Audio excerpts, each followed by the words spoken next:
La France vient de vivre un cauchemar éveillé. Comme dans un tunnel sombre dont on n'apercevrait jamais l'issue. Les troupes allemandes défilent dans Paris. Le nouveau président du Conseil, le maréchal Pétain, a accepté la fracture du pays en 2 zones délimitées par une ligne de démarcation de près de 1000 km. Au nord, à l'ouest et le long des côtes, la zone occupée sous administration allemande. Au sud, la zone dite libre, sous administration française. Nombreux sont ceux et celles qui se réjouissent en silence.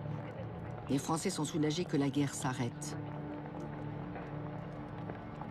Les femmes espèrent maintenant que leurs maris mobilisés vont revenir à la maison.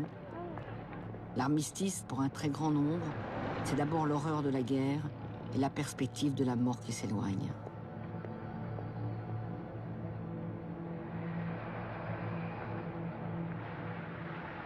Le gouvernement français s'est installé à Vichy, petite ville thermale choisie pour sa situation centrale et pour sa capacité hôtelière très importante. C'est là, dans l'étrange décor d'un casino, que la Troisième République s'est éteinte. La République est morte, voici l'État français qui défend le travail, la famille et la patrie, des valeurs érigées en système politique.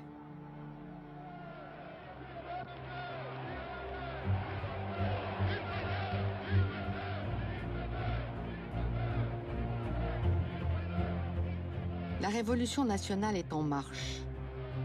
Une révolution culturelle sans précédent, qui fait des Français non plus des êtres libres et égaux en droit, mais subordonnés à des corps intermédiaires sous l'autorité d'un chef suprême.